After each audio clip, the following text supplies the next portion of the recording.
when I lived in California, the code basically says if you're not creating a safety issue to other people on the roadway, that you're not speeding. So that was interesting too. Well, I think we're ready to go ahead and get started. I believe all of our attendees have now chimed in. Welcome to the August 6th, the Clintonville Area Commission meeting. If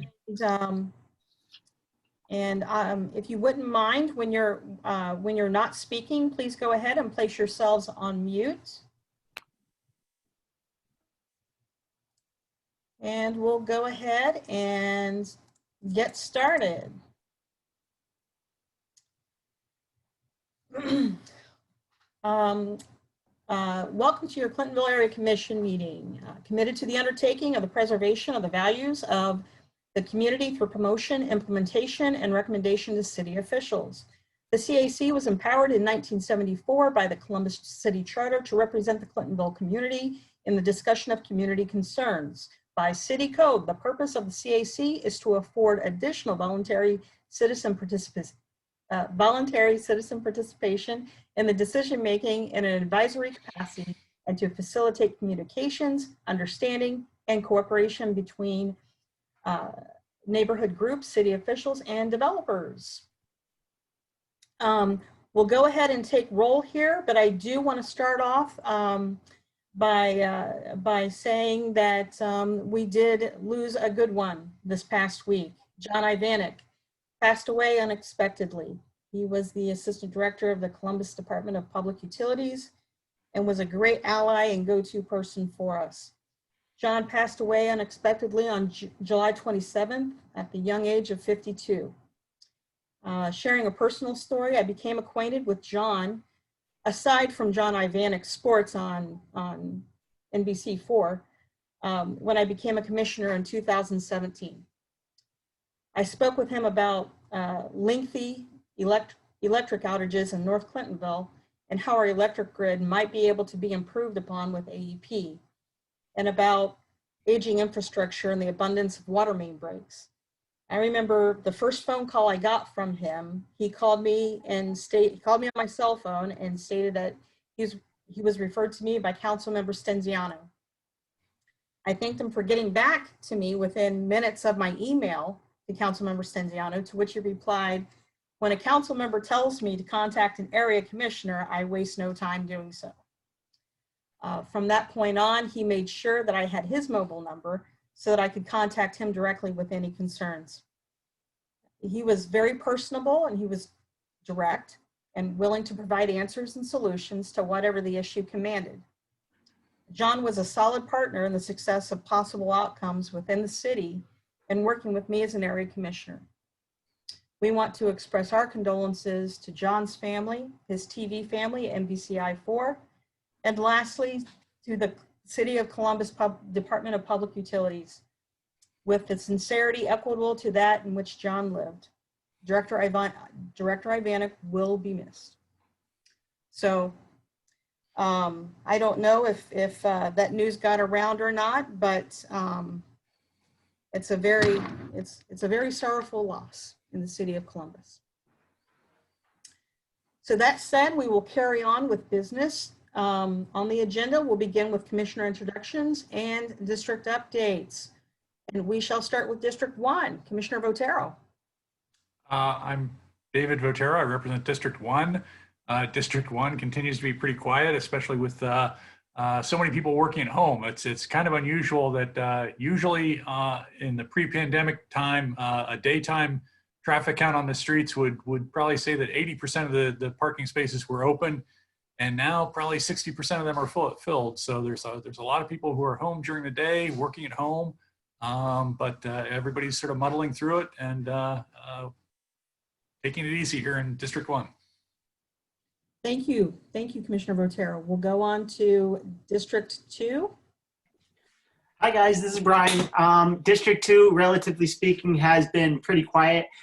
Did receive some correspondence from Commissioner Minister and Catherine Cole in terms of some flooding on West Tulane Road, where I think we've kind of helped link those people up with the appropriate city people and I think we're just waiting from a response back from the city on them. So I think we're in a good spot there, and just kind of interested to see what the amount of rain we get on Monday and Tuesday of this week, if there's maybe going to be any continued emails from them about that. But otherwise, relatively quiet, and I think we've kind of got those participants in a good spot. Thank you, Commissioner Pfeiffer. We appreciate that. We'll go ahead and move on to District 3. I'm Libby Weatherholt and Commissioner of District 3. Brynhild, Woodbine, and Midgard roads are in the midst of their resurfacing project.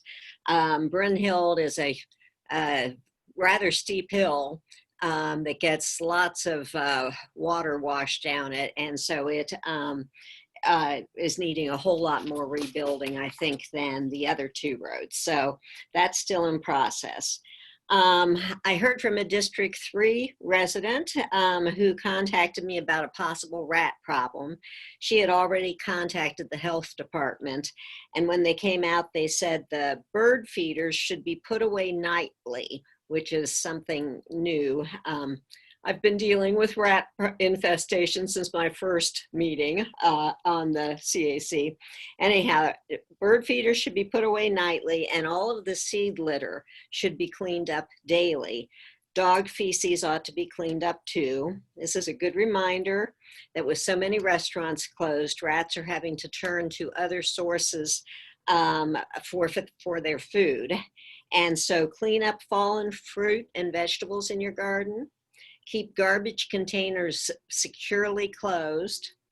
Rodent-proof any composting bins. Bury food in your compost pile very deep inside the pile. And don't compost meats, dairy, or greasy foods. If you think you've seen evidence of rats, contact the health department at 614-645-6153 or health@columbus.gov, or you can always call 311. Then as chair of Clintonville Green Spot, I'm pleased to announce that Clintonville Green Spot will be led for the coming year by Zach McGuire and Ryan Foshi as co-chairs.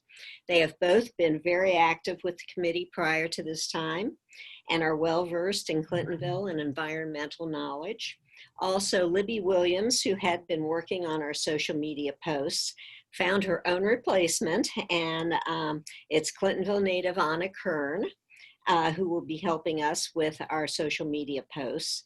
I'm really, really grateful to these folks for stepping up to lead, and I'm really grateful to all the members of our committee who have shown such commitment and enthusiasm for our activities. And later in the year, we will be recognized as an official neighborhood green spot.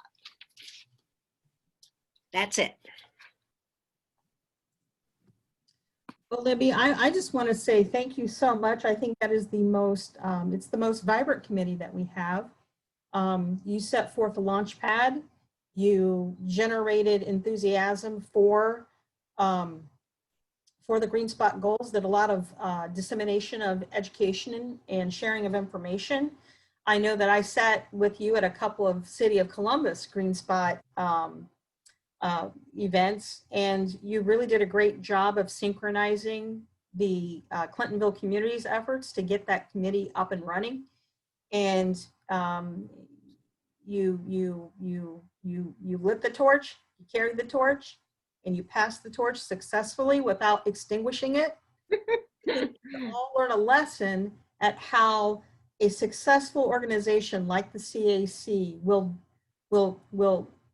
increasingly do better over time if we have a smooth succession of roles. And every single day when I'm in contact with my constituency, I always try to say, who would be my successor? Who would be a good area commissioner? Who has who's got the stuff? And I think that you've done a great job of leading by example, giving me something to aspire to, but within your committee, I think you've really set them up for success. And I appreciate you. Thanks so much. All right, we'll go on to District 4, which is Judy, minister, remember me? my poison Hey, ivy PJ. pal. My poison That's right. I'm through 2 batches of steroids and I'm fine now, so that's good. But District 4 is opening up again. You know, businesses are starting to perk up, and I was able to go out and get a little birthday present for one of my friends at Wildcat this weekend. So it was nice to feel like a little more normal. And I'll say, I think our masking, compliance, ever since Governor DeWine really stepped up and made it statewide, it's probably been 98% in Franklin County. And even a lot of the rural areas where I've happened to be out showing houses lately, I'm just amazed at the people out in the shops and places, and they're all masks. So I think people are taking things seriously. On Brian's comment about the West Tulane problem, so I had gotten a couple emails over time about this, and the most recent batch I sent to Brian, and it was referred to me by Jim actually originally. So on West Tulane, at the very end of the street, I think they have the most severe water problem I have ever heard of in Clintonville, with like people claiming to have 5 feet of water in their basement, to the point they can't even go down to do laundry. And that's happened 3 times this year. But Catherine's on it. They've emailed us videos and photos, and we've had some feedback from the city officials. So we'll just wait and see what happens. But aside from that, District 4 is looking good. The parks are opening up, and again, I think people are taking everything seriously and being very careful when they're out and about. Thanks. Well, thanks for your report on that, and I appreciate you keeping your finger on the pulse of the water intrusion. And I've noticed that we've had there's a lot of very good activities going on in your district. I think we approved 3 or 4 garage demos. Mm-hmm. Yeah, I think there's 3 in mine and 1 in Brittany's. Well, So I think people are building garages, so construction is happening. that's a good thing. It's Yeah. that people are carrying on. So thank you so much, Commissioner Minister. All right. I do want to say that I did receive a text message from Commissioner Bolton approximately 15 minutes ago. She had a bit of an emergency. She thinks her older daughter has broken her leg, I think. Had to take her to urgent care. And we'll wait to hear back from her. We'll go ahead and move on to District 6. Hi, I'm Kendra Carpenter for District 6. Don't really have too much to report, or at least anything positive. I think I'm getting more feedback on the aesthetic value of the apartments behind Graceland. And by aesthetic value, I'm sarcastic in nature. People aren't really happy with it right now, and I'm trying to see and wait and see and form my own opinion when it's all done. But as I tell them, it is what it is. There's really not much more that we can do about it except just try to coexist, if you will. But there's really not much more to report. We've got some Delawanda flooding. They're very anxious to get on the sump pumps that are coming out. But I think our area is pretty much down the road about 2 years, if I'm not mistaken. And in fact, my husband works for Ohio Basement Authority, and he says that we're not even on the roadmap right now. I think it's more in the east where they were doing the rain gardens and whatnot. So that's about all I've got going on. Well, thank you so much for that, Commissioner Carpenter. We appreciate you. We'll go on to District 7. District 7 is Mike Wyman.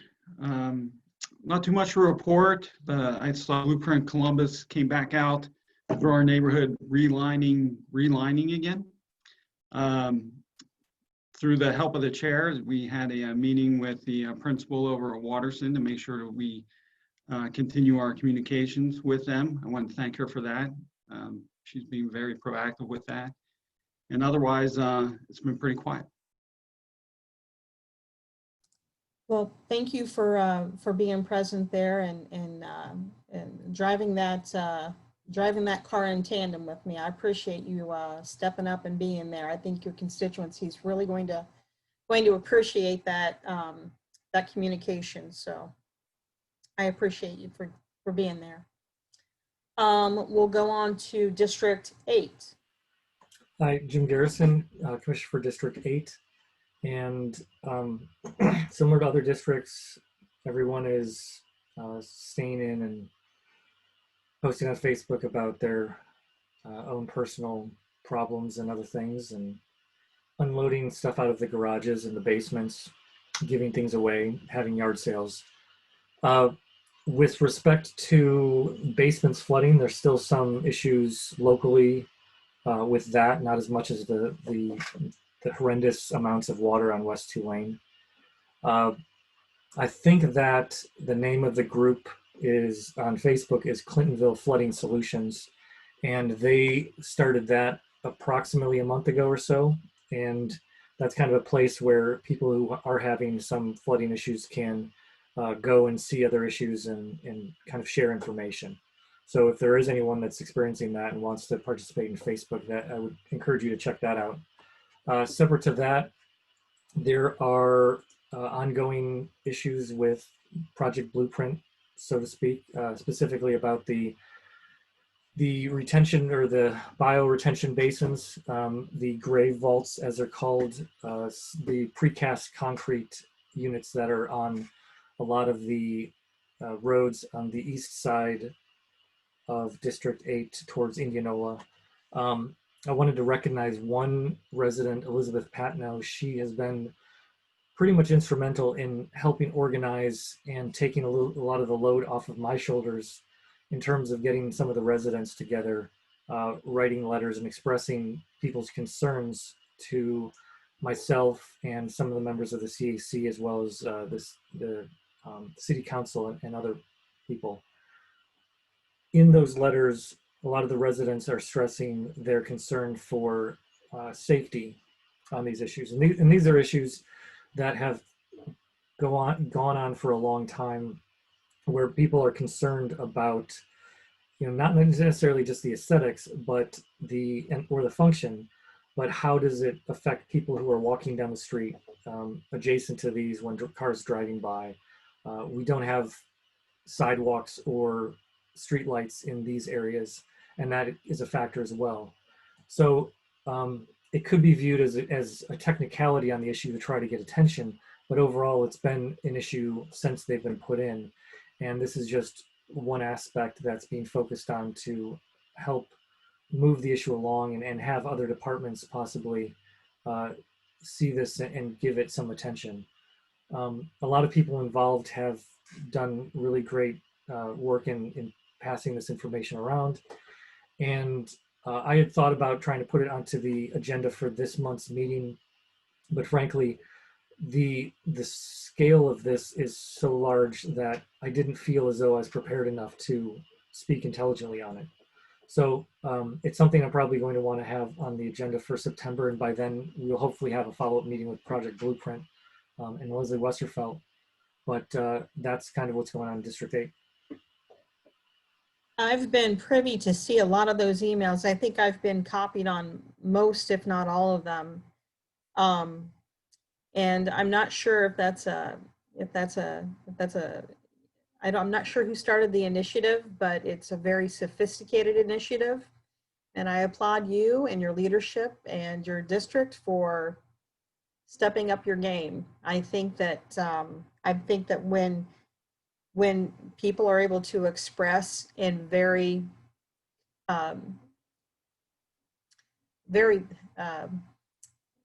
using very sophisticated terminology, they're well composed, and I think that it's probably going to get people to really pay attention. So I applaud you and your district and keep up the good work. I think we should probably add that to the agenda in September. And I have created, because they have been so abundant, I get 1 or 2 emails every day.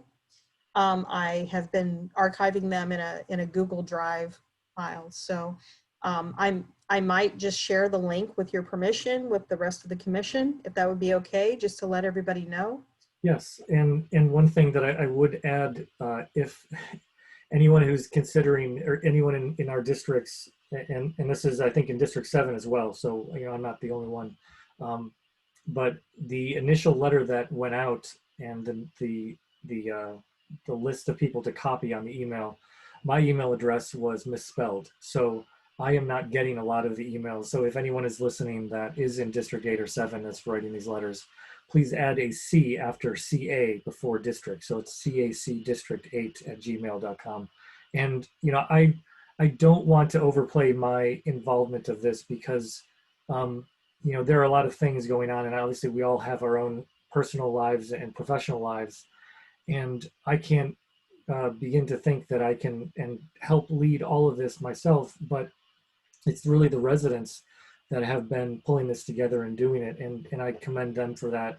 And I think that one of the things that seem to work is just being there to sympathize with their situation, listen to what they're talking about, regardless of whether or not I agree with any issues, and not implying that I do disagree with anything, but the fact that they know that someone has their ear and someone can amplify their voice, it seems to be helping them take their own action, which is very helpful for me, but is also, kind of ideally what we want to see with any issues anyway.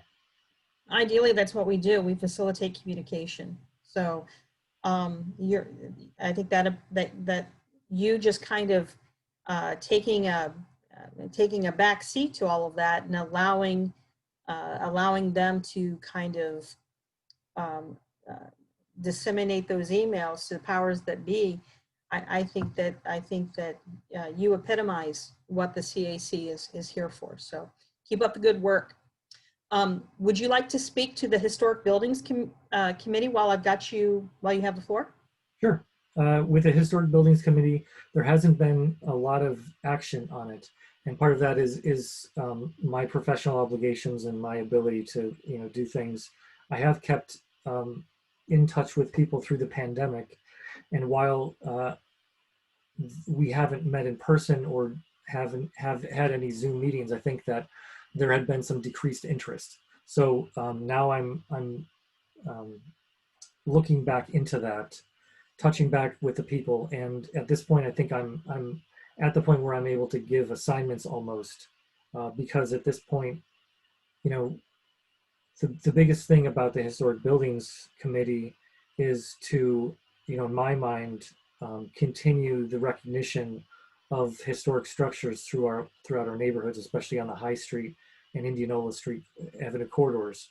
So, things that, even if they're just an opinion by someone who might be on the committee or associated with the committee, those things can grow to larger issues. So things where we have a list of whether or not a structure is contributing historically or not.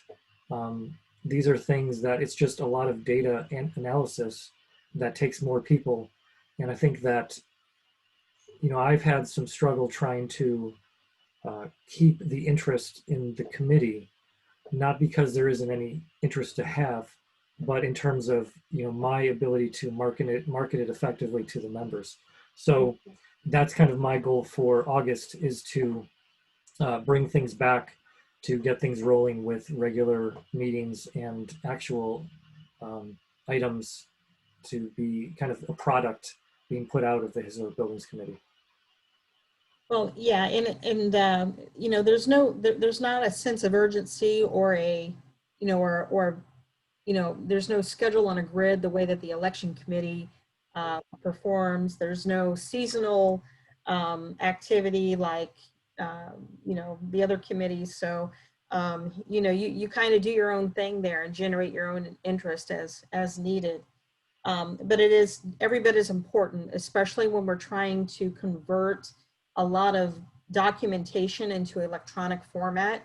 And that's something that, we could probably always kind of pitch in as commissioners to help you with that too. So just always consider me on standby if you need me to pitch in. Thank you. Appreciate your update. Okay. We'll go ahead and we'll get a, I believe everybody received a copy of the PDF of last month's minutes from Commissioner Bolton. She, Chair White, could I interrupt for just a second? oh, yes. I think we may still need a District 9 update. Oh, sorry, Commissioner Garrison. I appreciate you doing that. Well, aside from me suffering from poison ivy, I've been doing okay. District 9's doing good. You know, I'm very. I see a lot more strollers, younger families walking up and down the streets. I'm seeing a lot of people. You know, I'm getting to meet new people who have, you know, have just moved into the neighborhood, and it's been very vibrant. No negative issues to report. We did, you know, I'm not sure if we had these at the time of our last meeting, but we did get our ladder crosswalks repainted after the resurfacing, so I'm very, very happy about that. And really nothing else to report. Everything is fine in District 9. So we'll go ahead and, with that said, we'll go ahead and talk about, we'll go ahead and propose a consideration for the prior meeting minutes. I believe that Commissioner Bolton had circulated those around via email, I believe on July 27th. She reported back to me that she received no suggested edits. Do I have a motion on the floor to vote to accept the minutes as presented? I'll move. I'll second it. Okay. All right, everyone in favor of approving the minutes as presented by Commissioner Bolton, say aye. Aye. Aye. Aye. Anyone opposed? Okay, then the minutes shall be made a matter of public record. And we're ready to go to Commissioner Carpenter for her treasurer's report. Hello. I'm sorry I was not there last week. As professional responsibilities sometimes get in the way at the last minute, especially with what I do for a living. But we did get the report in on time. But it was kind of an eye-opening experience, to say the least, as to how the books had been kept and doing some improvement, if you will, going forward. On that note, I've sent out tonight a new reimbursement sheet that completely follows the exact reporting, how I have to report on a biannual basis.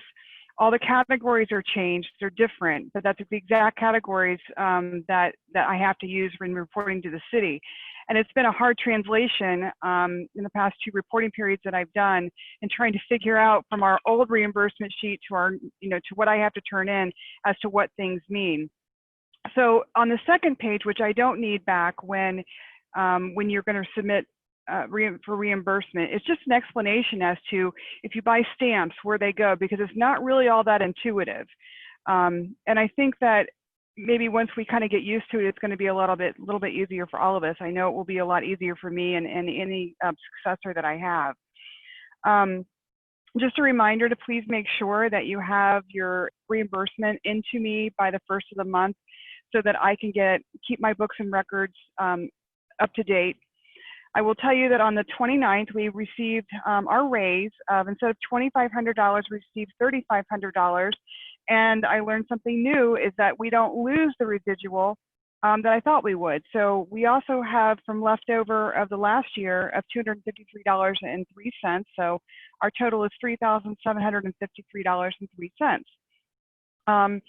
So we've got some money to work with, I think, this year. I think the big thing is just getting, if you would let myself or BJ know, or whatever chair or treasurer that may be after us, just get approval.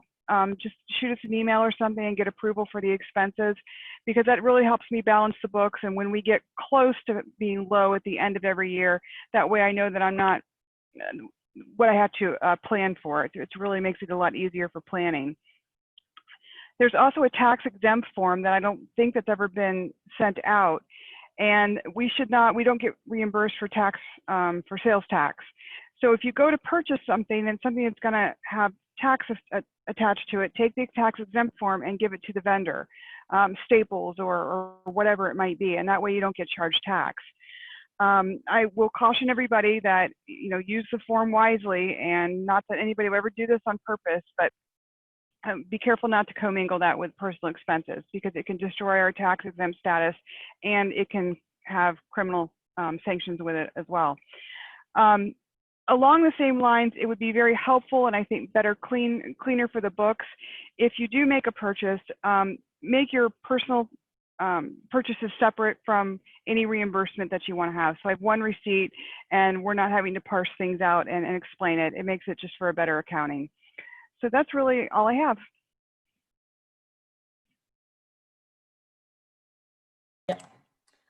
Thank you for that, Commissioner Carpenter. We really appreciate you. I know that you've had quite an ordeal. It's been an interesting journey for you as the treasurer, but we appreciate you doing everything that you can to get it squared away.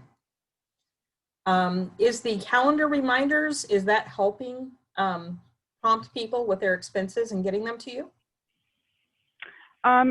We really haven't had so far. I think the only two expenses that I've had is from you and from Stephen, and I'm going to ask that if you don't mind using the new form, or I can do that for you.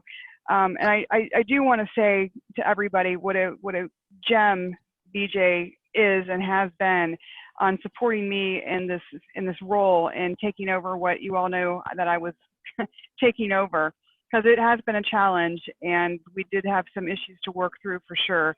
And the city has been very gracious in this last reporting period for not holding our feet to the fire, as I was a little bit concerned about. So thank you, BJ. You're welcome. You're welcome. That's what I'm here for.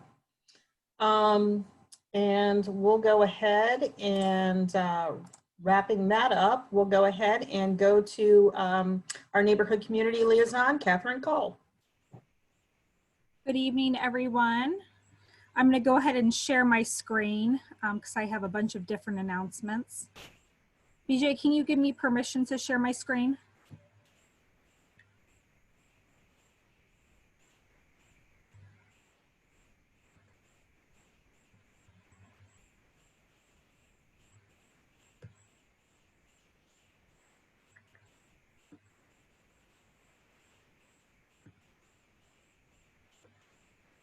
Okay, you guys all should have received this Sunday evening in my usually weekly updates from the city.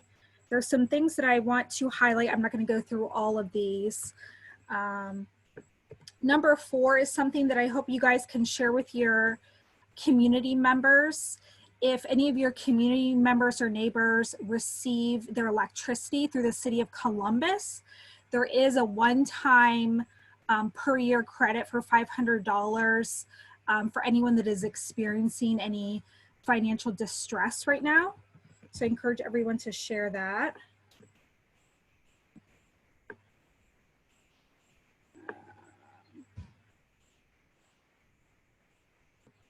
And I'm sure all of you guys have seen that Columbus City Schools, at least through the first semester or quarter, is virtual.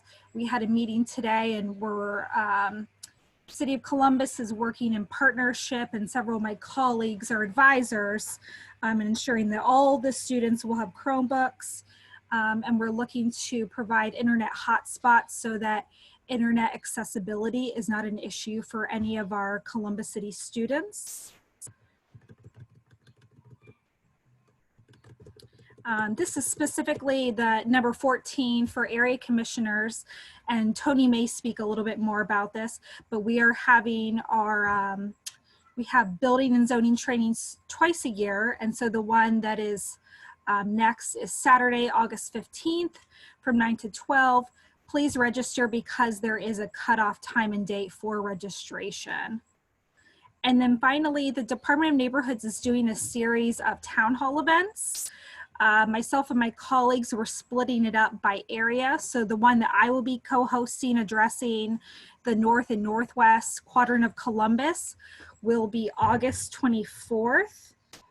I'm going to share that flyer with you guys. I think I also share this with you.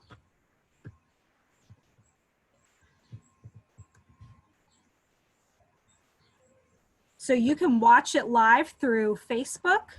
And there is we are having 8 different programs or departments on these town halls providing updated information. We're going to have Vision Zero, Celebrate One, Public Service. I'm trying to think of all of that.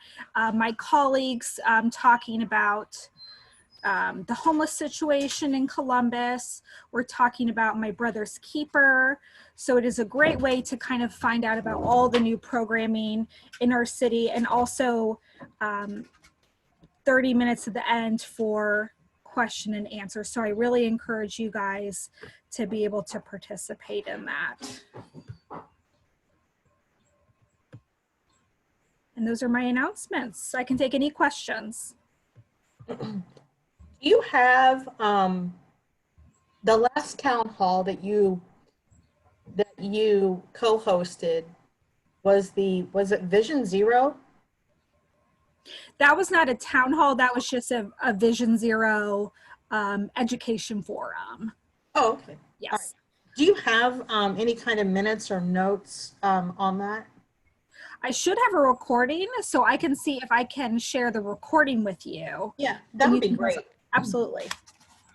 Sorry, it just prompted me to ask you that question when you were going through this town hall, because I think that would be a beneficial town hall. I know some of us have had constituents from various districts complain about homeless people. So it might be a good way to learn a little bit more about what resources are there that we can extend to them and who to call for help, and if it becomes problematic. Absolutely. Now, it's because there's so many speakers, we're not going to get too deep in the weeds with any of the topics. It's going to be very high-end information. So any questions that are not answered or we run out of time, I will certainly just take those questions, get to the presenters, and get responses back as well. Okay.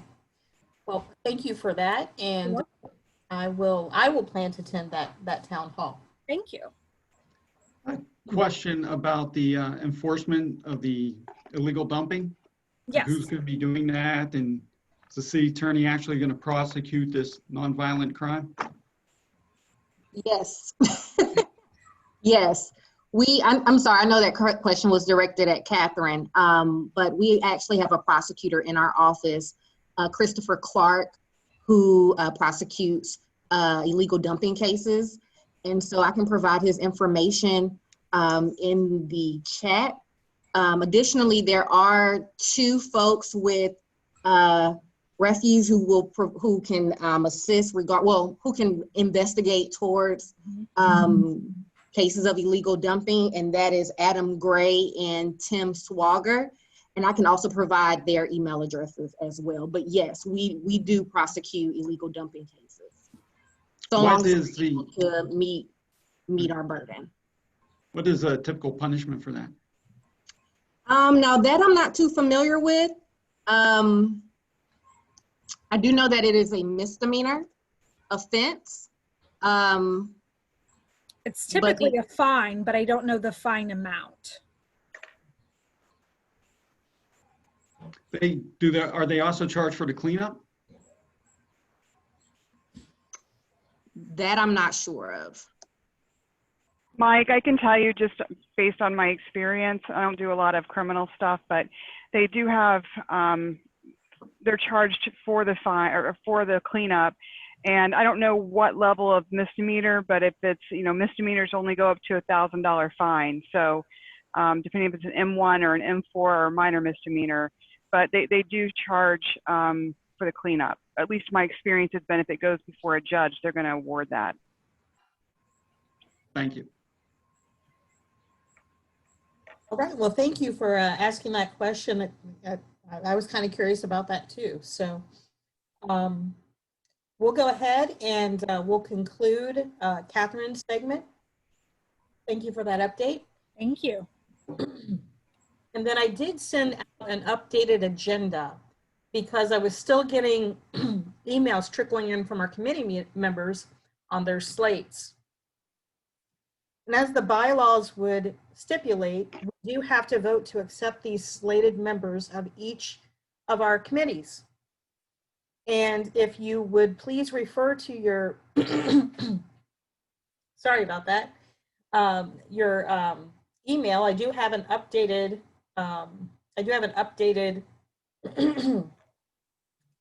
agenda that includes the committee slates, but I'll go ahead and read them off. So sitting and serving on our Zoning and Variance Committee, Chair Stephen Hardwick himself will serve as chair again.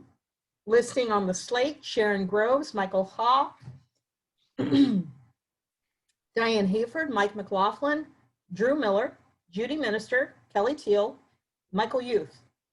I may as well go ahead and just point out that Drew Miller is a District 9 resident, and Chair Hardwick solicited openings for to replace sorry about this, to replace Paul Bingle. And I believe that he had 2 interested parties, and Drew had expressed an interest to serve on the Zoning and Variance Committee 2 years ago and submitted his letter of interest, and has been serving patiently on the Planning and Development Committee, where he felt it appropriate to go ahead and revisit that opportunity, and it segued into a seat for him. So I'm looking forward to having Drew Miller serve from District 9 on the Zoning and Variance Committee. Is there any, is there a motion to vote to accept this slate for members to serve? Excuse me, Commissioner White, I just realized there's a typo. That's my typo, not yours. It's Michael Young. Oh, I was going to say, I thought that was the case. So, okay. You might have had a, my cousin Vinny flashback, the 2 Utes. Sorry. For those of you who like courtroom comedies, that would have been very funny. Okay, Michael Young. Do I have a motion on the floor to vote to accept Chair Hardwick's slate as presented? I'll move. Second? I'll second. Okay, all in favor of accepting Chair Hardwick's slate for the Zoning and Variance Committee, say aye. Aye. Aye. Anyone opposed? Okay, congratulations, Chair Hardwick. You have your new slate of members. We appreciate all your hard work, and thank you for those who are here in attendance, to Drew Miller, to Judy Minister. Anybody else? But thank you to the both of you for continuing to serve. We appreciate you. And I do know that Drew is planning to be at the BZA training meeting, so. We'll move on to the Planning and Development Committee. I believe we have Chair Andrew Overbeck. He's here. Yes. Okay, so Chair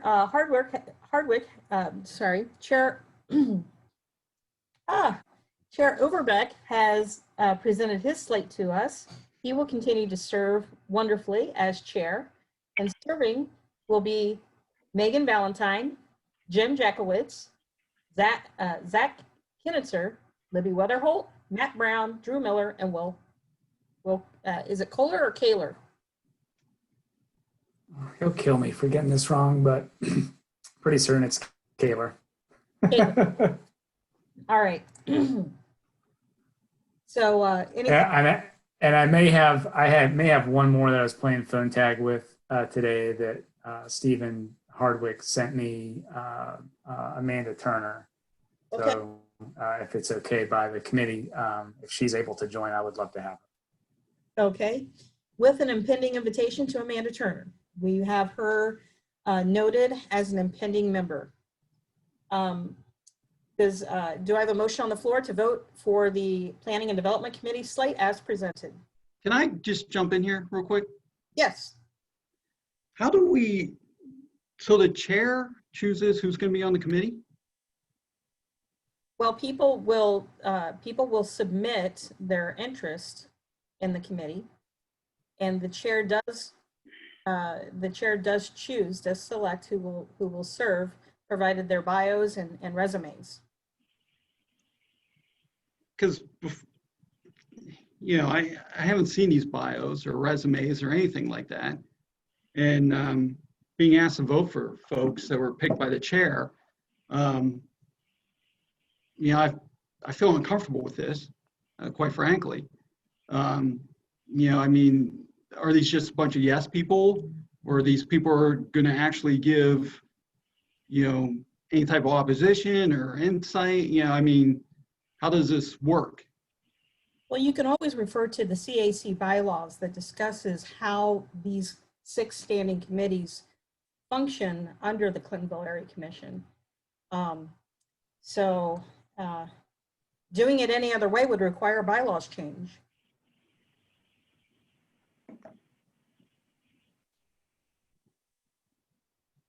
That's why we have it. That's why we have an independent chair for each one of the standing committees. Sure, it's under the auspices of the Clintonville Area Commission, but the way that the bylaws stipulate, the chair. How do these folks know to apply to the, I mean, do we advertise saying these seats are available? Would you like to volunteer? Like, how does that process work? Yeah, so each year we, in the month of July, we kind of have a reset button, and those terms are revisited, and each chair of the committee serves at the appointment of the CAC chair. And so in working with the chairs of the committee since mid-June, asking them to remain to serve, they will continue to serve. For example, Libby has decided to step down as chair from the committee to better focus on other endeavors that she thought what she would want to do. And so she's kind of stepped back from that chair responsibility. And I asked her to work with me to do a succession plan to help select the next chair. And the way that the bylaws are written, they stipulate that the chair, the committee chairs of each standing committee will select who serves on the committee.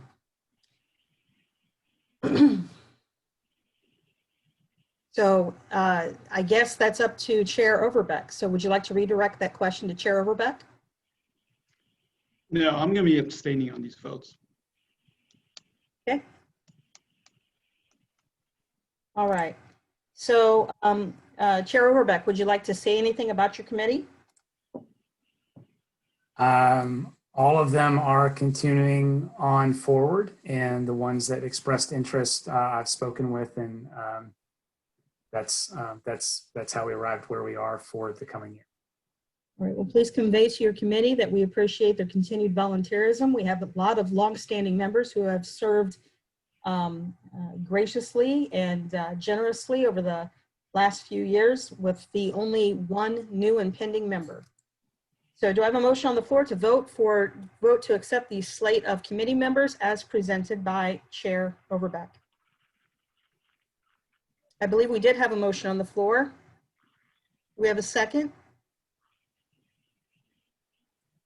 Do we have a second? Second. Okay. All right. All in favor of accepting the slate as presented by Chair Overbeck, say aye. Aye. Aye. Are there any opposed? And are there any commissioners who wish to abstain from exercising a vote to accept the slated of members for the Planning and Development Committee? Aye. All right, Commissioner Wyman does abstain.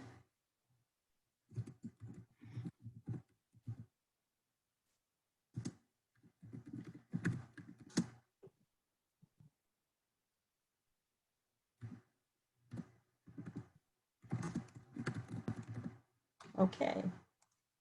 And we will go on to Chair Ty Holbert, who is chairing the Tech and PR Committee. Have you put together your committee for the upcoming year?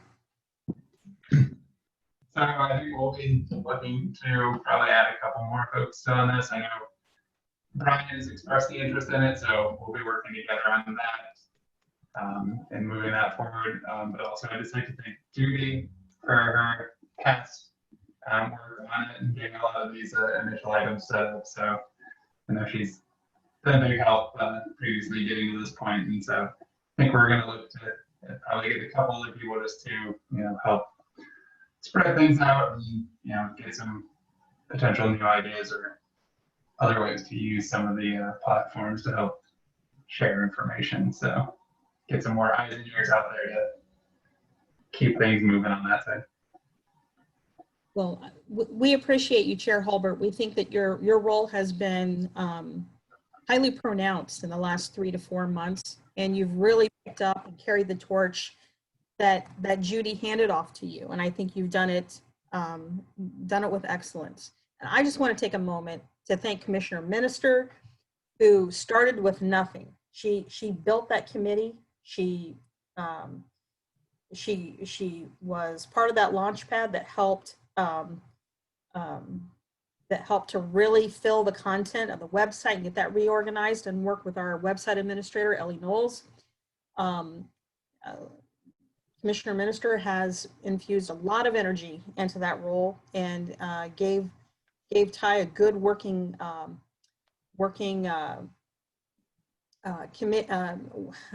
platforms with all of the social media outlets. And I just want to say thank you, Ty, for doing a good job. And with the way that you've just taken off with this and the need of technology, you've done a great job. And I want to thank Judy again for giving us such a good, strong start, and always being diligent and always practicing very sound practices by design for the Tech and PR Committee. That's a very sensitive committee, and it's very careful in how we convey issues as it relates to the community. But I want to thank Commissioner Minister for doing an exemplary job of getting us started and giving us a good platform from which to launch from. Thanks, BJ. So yeah, I stepped down from being chair last year, and Ty took over, and he's done a great job. Periodically, I've still been updating some things, but last month I decided to step back from that too.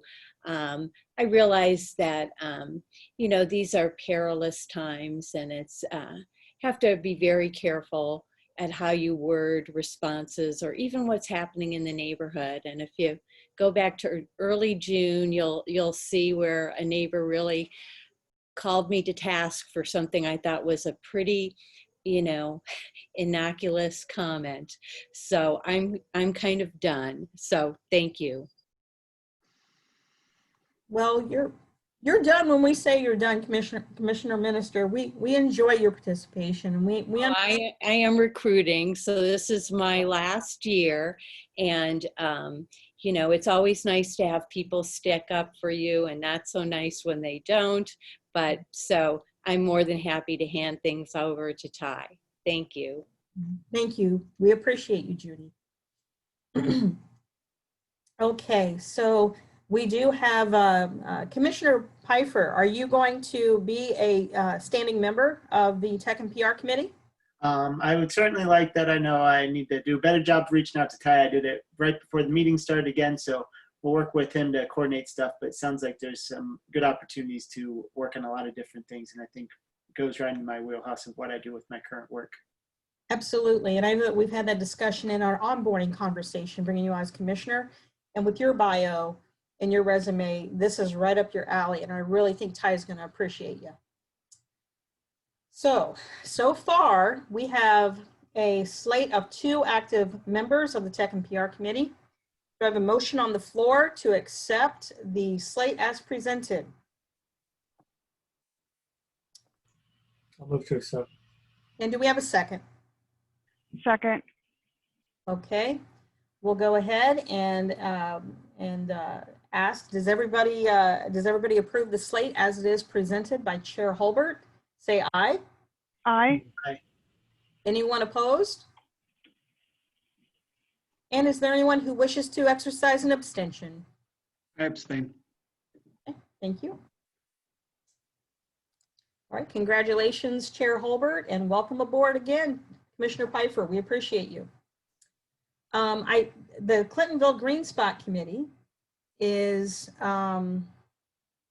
we don't have our new chair in attendance, do we? No, no, but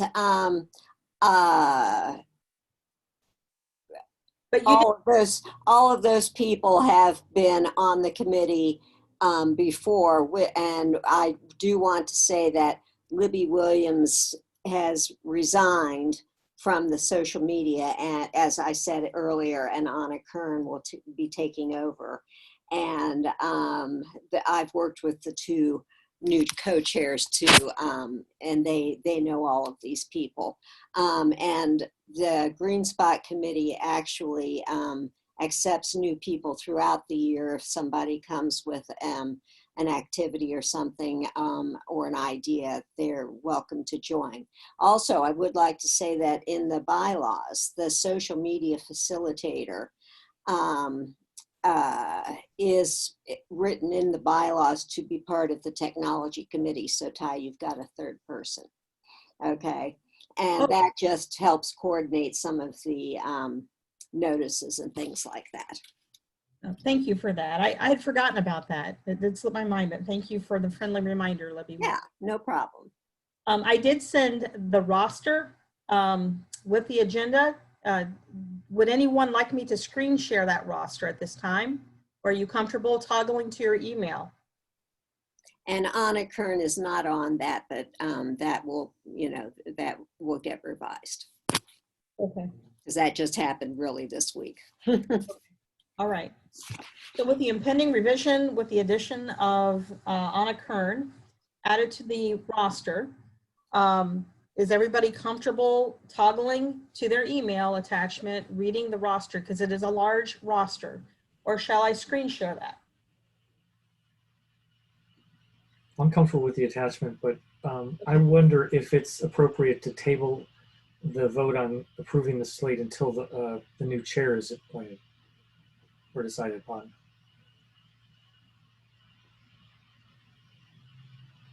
So I'll take that as a motion. Is there anyone here to second that motion? I second that motion. Okay, then we shall table the Clintonville Green Spot slate, and we will put that on the September agenda, and we'll ask the chair be present, and we'll go from there. Okay. It's chairs. Yes, co-chairs.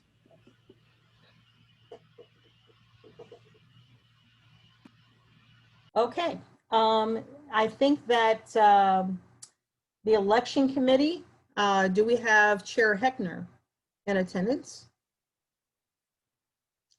Okay, Chair Heckner has presented her slate for the election committee, and it is the same election committee with standing members as last year. There's been no changes to this committee. Is there a motion on the floor to wait until Chair Heckner presents her slate to the commission in September, if available, or shall we vote on the same slated members for this standing committee that was withstanding for the past year? Do I have a motion on the floor to vote? I would move that we vote on Chair Heckner's list. All right, do I have a second?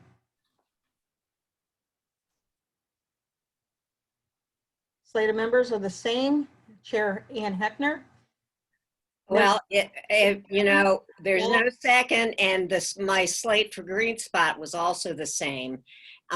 Those members haven't changed, so if we're not going to vote on Green Spot, I would say we can't vote on the election committee. Well, we do have a change of chair for the Green Spot Committee, and I believe that was the reason backing the motion. So I'll say again, do I have a motion on the floor? Commissioner Votero motioned that we vote to accept the election committee slate as presented. Is there a second to vote for the election committee slate? So there is no second motion, so we'll table that for September as well.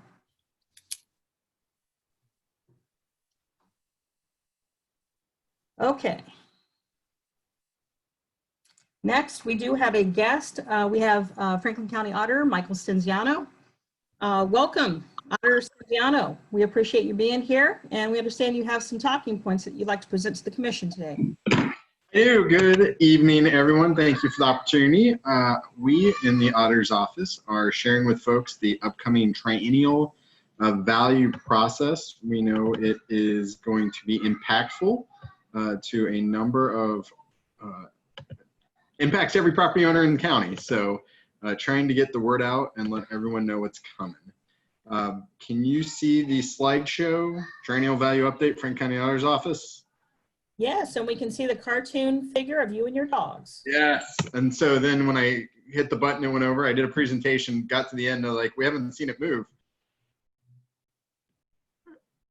So on the second slide, the triennial update is part of state law. We are required every 3 years to either do a mass or a market value analysis. And so in 2017 was the mass appraisal. That's when the office goes out and reviews every parcel.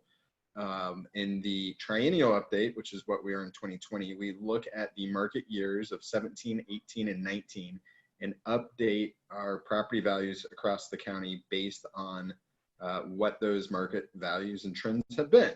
I know we have a number of realtors on the commission, and you know it's been a very hot real estate market, not only for Central Ohio and Ohio, but across the country. Franklin County has been one to the 5th hottest market for a number of those years that we are reviewing. And so that is what activity is occurring. That is what every resident will be notified of our tentative value increases. And so making sure you're able to share with any of the residents in your districts if they have questions. I wanted you to be a little bit more informed of our process and what's going on.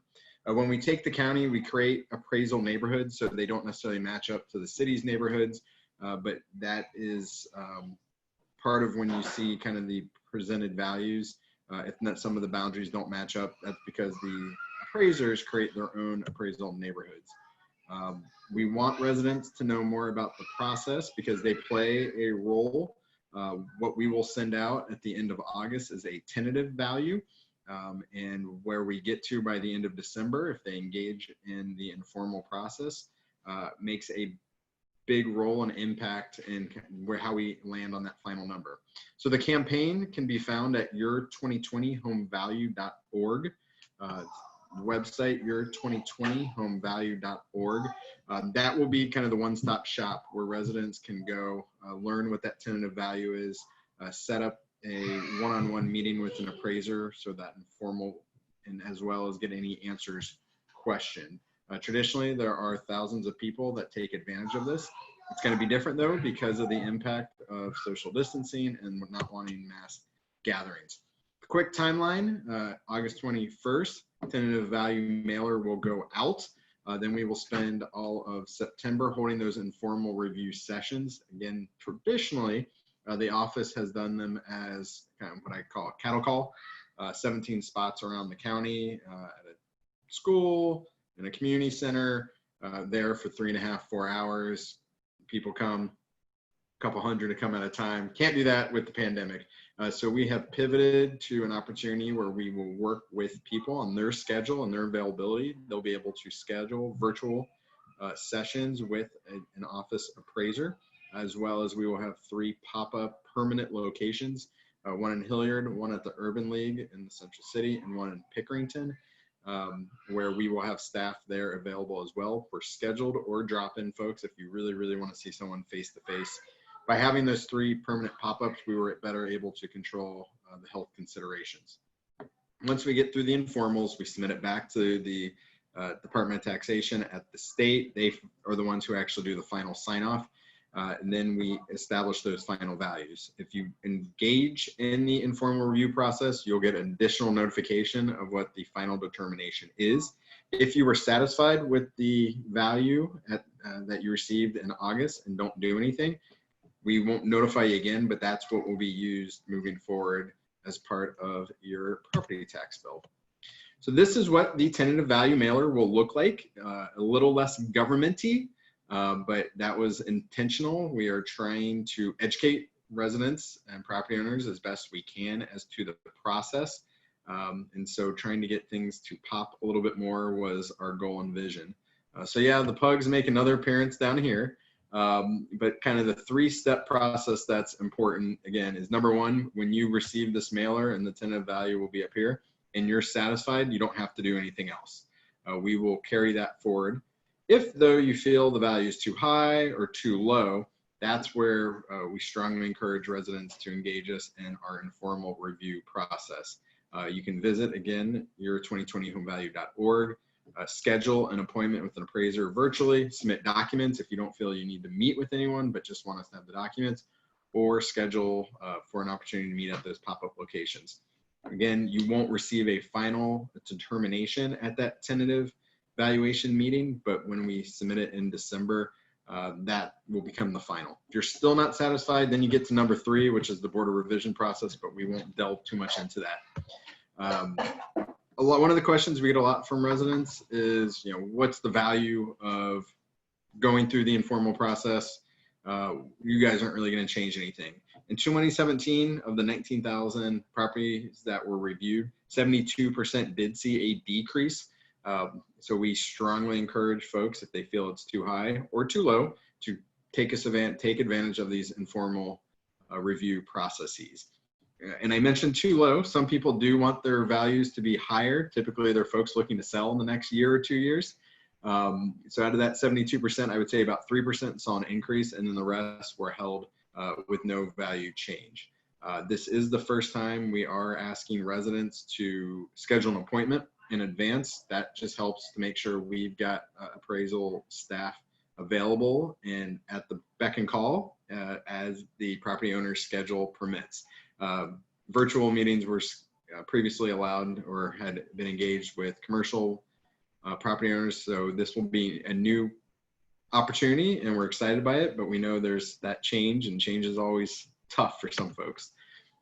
The big news across the county, on average, the property values are going to increase on average 20%. That's a good thing. You want your property values to be going up. I see Commissioner White's face though. Commercial class are going to go up 15%. Reminder that property values are not a one-for-one when it comes to property taxes. And we will have a lot more education on the website about how Ohio's taxes and tax equalization works out. So I will tell you, Commissioner White, you and Libby may be the first sticker shock I've had in all these presentations that I've done when they hear that 20%. Then we pulled out for your specific neighborhoods through the tentative, and we can obviously get this to you all as well. But some of the communities will see in Clintonville upwards of a 31% value increase. And so that's why we want it to be on people's radar. What happens there when you look at some of the neighborhoods, it's residents that are able to buy in at a lower price point, put some money into it, and then sell at a higher value. That's where we see some of the biggest increases, particularly in the city of Columbus, is just where people are able to continue to gain on those sales averages. But we understand those numbers are alarming. It's significantly higher than we like, particularly in a 3-year update. And that's, again, why property owners play such a large role in process in the informals to make sure we are arriving at the correct tentative value for them. We will make sure we get the slide for you. I see a lot of people leaning in to look at it. So we will make sure it is shared. Across the county, school districts has been something that's been kind of helped setting the table for folks. So that example that I shared of lower price point and you see a bigger increase, that's why a New Albany, for example, doesn't see in that 3-year time window as big of a span. Their $800,000 homes are going for $1 million. And so not as big of a jump of, think of a near East Side home that someone's able to buy for $60,000, put $40,000 in, and then resell it for $200,000. That's where you see those jumps, and why Whitehall and Columbus in particular stick out so much across the county. There's vocational centers and districts. I don't know if that's as important for the CAC, so I'll keep moving. Any questions on the Know Your Home Value campaign? We also, I saw in the notice, talk a little bit about legislation. So we put together some of our slides to have on your radar. But I think the big message we wanted to convey was the year 2020 homevalue.org website, and then preview the numbers that are going to be coming in your residents, our residents' mailboxes at the end of August. I had a question if you have a moment. Yeah, I'm here. I suppose it's two questions. One is it correct, my understanding, that in terms of the Ohio Revised Code, the taxable value increase or the home value increase is capped at 35%? Is that right? I'm not aware of 35%. It can't go more, if you're talking inside outside millage, more than 10%. When a levy is set, and I'm sorry we don't have that slide, but we will have a great video explaining it.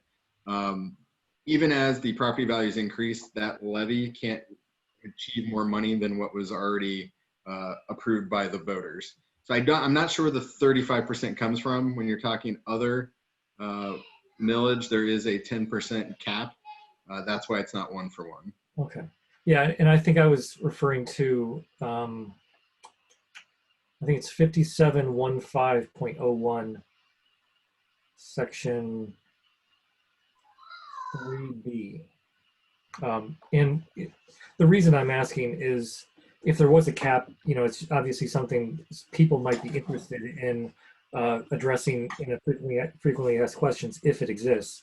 And then secondly, the question I had to follow up with was, because there are a lot of people suffering or hurting out of jobs and other things, if there's any kind of additional validation to the increases that can be provided to assure to people that this isn't necessarily just the city feels like they're losing income and they're putting it on the residents.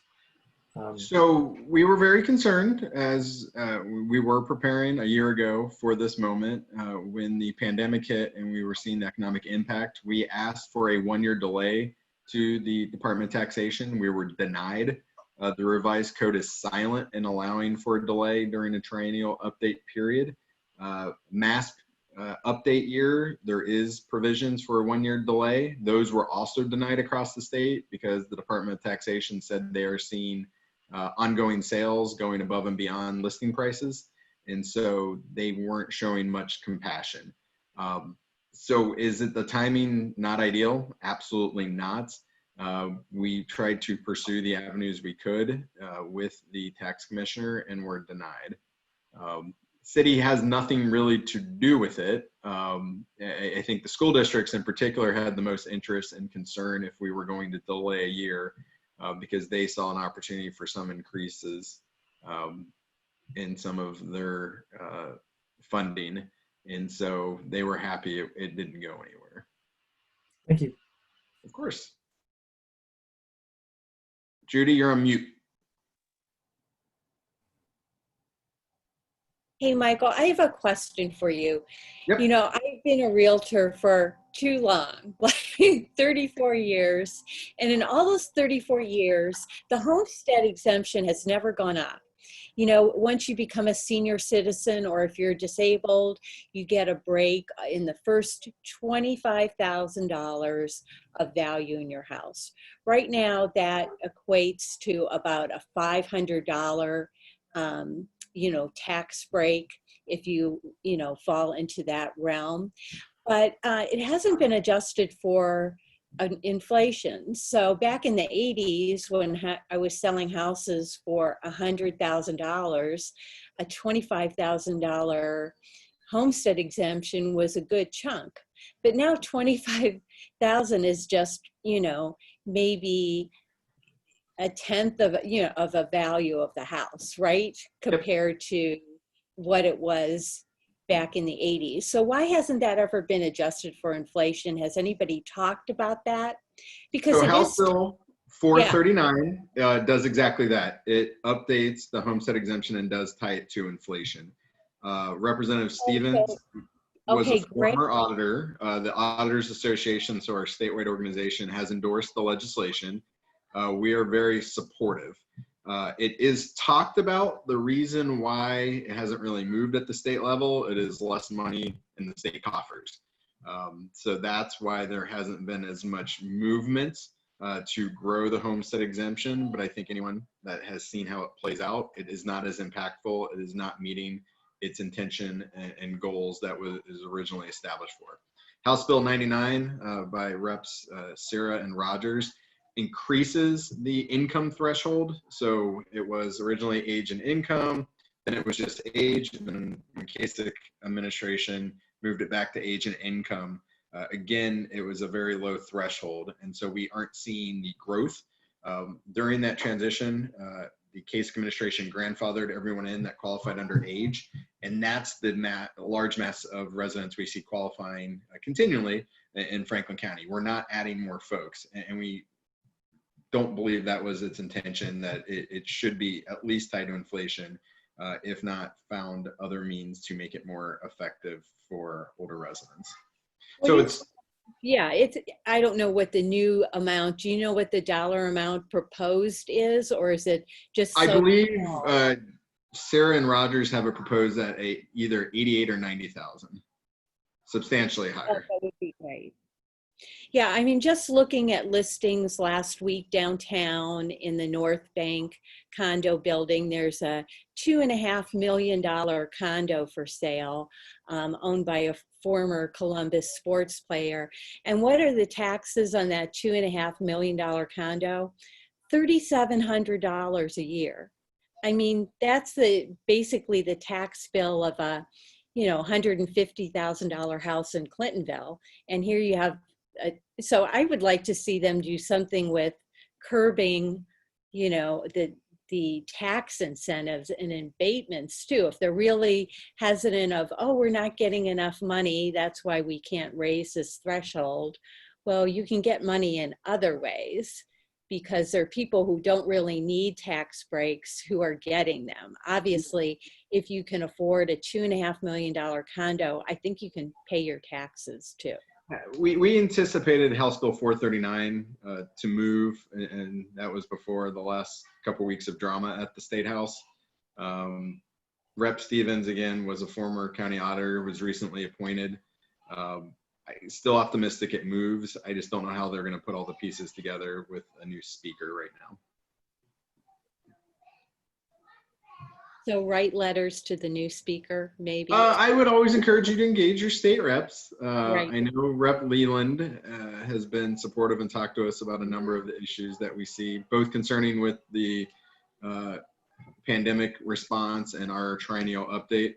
But I think I would be shocked that Rep Leland would not be supportive of tying the homestead exemption to inflation. Yeah. Thanks so much, Michael. Of course. One bill to also talk about the concern on that property tax. So, we do the valuation, the voters approve the tax rate. That's how you get to your property tax. We've worked with Senator Herschel Craig that would cap that increase at no more than 3% of the prior year. Other states a majority of states actually have a circuit breaker that limits that growth. Sometimes it's based on age. And talking to some residents across the county, they didn't want it just to be on the older age spectrum, but that we had lower income residents as well, that this impacts in some of those developing neighborhoods. So Senator Craig has introduced this. The big hurdle is that the state will refund the lost revenue. This was worked on before the pandemic, and so now that the state is in so much red, that is an area that's concern. But it is very clear that not only in Franklin County, but across the state, auditors are hearing concerns about folks being priced out of their neighborhood because of property taxes. And that is never anyone's intention, but it is a real reality that we're seeing in too many communities. Since I got you, I'll talk a little bit about the drop and swap. One of the frustrations we hear when it comes to the conveyance fee, so when there is a sale, The county gets a percentage that if you set it up as an LLC, it doesn't trigger that conveyance fee. This is something that has been concerning, so everyone isn't being treated equally depending on how they're establishing the purchase of their home. The law was not meant for this, and it is a loophole. Big developers like it. It helps them keep some of their additional costs down, but it's something that residential property owners are having to bear the larger burden of. So we view it as wanting to have a fair share. There were recent Supreme Court decisions that did kind of call out that it was clear this was a normal transaction, that the LLC was just trying to take advantage of this. A local example, so when the Cincinnati soccer stadium land was purchased, they did it through the LLC and avoided their county conveyance fee. To the Cruise new owner folks, they did not set it up as an LLC, and some people thought maybe their attorneys weren't as good, but that is where that loophole could have played itself out. And so happy we didn't see it locally, but we do see it with a number of developments as they continue to transfer, and then they transfer and transfer and transfer and make it really hard for folks through that LLC drop and swap model to be held accountable. So the big takeaway, and I know I've talked a lot and you guys have had a long meeting, the year2020homevalue.org. We will get you the slides. If people have follow-up questions, and Jim, I will clarify that percentage for you. Auditor Stenziano at Frank County, Ohio.gov, and then can always call the office 614-525-HOME. Again, everyone will receive a mailer in late August. That's when we expect to see a lot of the sticker shock and eyebrows raised, but you are the first meeting where that's occurred, so kudos to you guys. Well, thank you so much, Auditor Stenziano. We appreciate your hard work, and there's a lot of progress being made. I'm just glad that we're really getting to the point of the matter of people's concerns. And I have an impending meeting with Representative Allison Russo on August 12th that I will be voicing my support for this legislation. So thank you. Thank you. Thank you, guys. Thanks for all you do for our community. All right. All right, next on the agenda, I believe we have Director of Department of Building and Zoning Services, our favorite topic, Tony Celebrezzi. Thanks, BJ. Kenny. Am I coming through? Yes, you are, loud and clear. Wonderful. Wonderful. Thank everybody for giving me a few minutes here. There's a couple of questions raised to us, and wanted to walk through and answer with that. My name is Tony Celebrezzi. I'm the Assistant Director of Building and Zoning Services. And if you would indulge me for one moment, I just do want to let everybody know that all of our services, while some of them are modified, are still moving forward. I still hear from contractors that think they don't have to pull permits. They think we're closed, and just not accurate. As a matter of fact, our residential permits are actually up 10% over this time last year, I think because people are spending so much time at home. So unfortunately, multifamily and commercial are not doing as well, which for obvious reasons. So, and one other item of note, and Catherine mentioned it earlier, on the 15th of August, we are having a zoning training that we've continued to do, although this one will be virtual. So you'll be responsible for getting your own coffee and donuts for that. A lot of the information will be repetitive that folks have heard before. However, we do have, we'll have one good sized chunk on the zoning code review that we have begun and are in the process of bringing a consultant on board to help us do a diagnostic with the zoning code. Our base code right now dates to the early 50s. And while it's been modified over the years, it's never really had a hardcore look. And with the way the development patterns are going in the city right now, we need to have something, we need to adjust the code, because as the mayor has said in some national meetings that we've been at, Columbus does zoning by variance right now. And that's just not the way the zoning code should be operating. So, anyhow, it's a multi-year project that we'll be working on, and obviously stakeholder outreach, including to area commissions who are intricately involved in the zoning process as necessary and wanted. So keep your ears open for opportunities to provide the consultant and us with thoughts and comments and ideas to try to help make the zoning code a little bit better. Now, having said that, the questions, and I believe Chastity was the one that brought it to our attention. There was some questions about ADA parking spaces and how those numbers are arrived at when a development goes forward.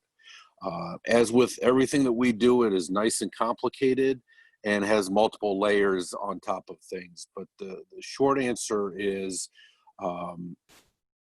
the ADA, Americans with Disabilities Act, requires a percentage of parking spaces to be compliant with the ADA regulations. However, it does not require a specific number. What we do is it is based on the Ohio Building Code, which is the building code that all developers have to follow, and that's what we're reviewing. And the number of spaces is, let me see if I can get that. I got this backwards here. I apologize. Zoning looks at it first because of the use and square footage of the building. So each building that's built based on the square or the use, there's a formula for how many parking spaces, because obviously a call center is going to have a whole lot more parking spaces than a warehouse. Once zoning has determined the number of required parking spaces, the two routes that the developer can go. They can ask for a variance, or they can do a code compliant project and put in those parking spaces. At that point, when our plans reviewer is examining it under the Ohio Building Code that they follow, that's how the building is built, they will lay out how many spaces, how many ADA spaces should be in place based on the number of parking spaces zoning is requiring. So if zoning says there has to be 100 spaces, then when the plans reviewer looks at it, the OBC, the Ohio Building Code, is going to require 4 ADA parking spaces per their parking chart. Now, if a developer decides they want to do a variance and reduce that number of parking spaces, say down to 50 spaces, then per the ADA and the Ohio Building Code, they're only going to have to be required to provide 2 ADA spaces. So it's based on the number of ADA spaces is based upon the number of available parking spaces in the lot. It's not what is technically required on the front end, it's what comes out in the machinery on the back end if there's a variance done or they change the use and it changes the number of spaces that are required. So again, if the ADA number of ADA spots is going to be based upon the number of available parking spaces that are in that parking lot on that parcel for that building.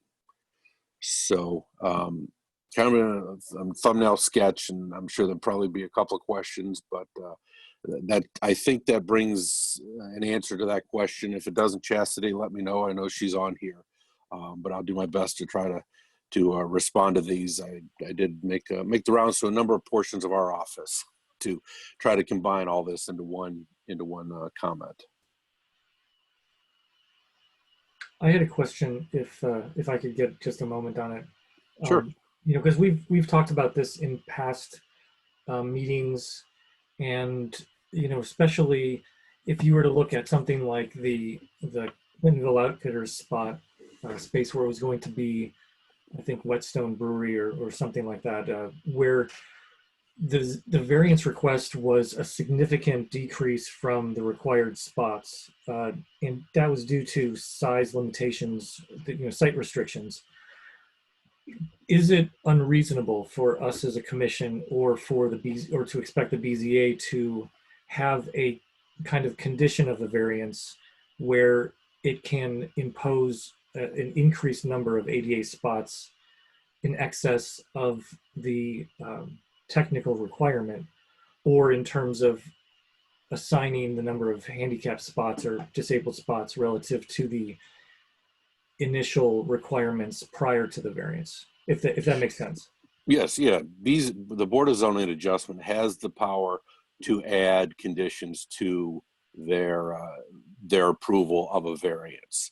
Obviously, as a recommendation body, you all can also make that same recommendation. I just dealt with a situation. If you do make it a recommendation, make sure that that is part of your recommendation form back to our staff, and also having somebody attending that BZA meeting and laying out why you came to that decision. Hopefully the developer agreed to it also, and you want to make sure you ask that it is made as part of the condition. Because if it's talked about but not specifically made as part of the condition, our staff will not record it. They will only record whatever motion is placed on the table by either the chair or one of the members. And you need to make sure that that condition is part of it. In the case I'm dealing with now, Southside, I think it is, it was discussed, but it was never placed as a condition. And thus it's really difficult to go back after the fact, so. Thank you. Hmm? Well, I feel like a bit of a deadbeat. That was the question I was going to ask Commissioner Harrison. Thank you for explaining that. I always wondered if it's the ORC that dictates and stipulates what the ADA code is and what that ratio must be. I always wondered if we were allowed to attach that condition. That's really good information to know that would be respected by the BZA. They will put it out there as obviously probably painting with a broad brush here, but I suspect the developer would oppose something like that, and it's just going to be justification and convincing the BZA folks to go along with it. And many times, if it seems reasonable, they sometimes go with it. I've never tried to guess how they're going to react to things, though. Well, thank you. Does anybody else have any questions for Tony? Commissioner Wyman, you're on mute.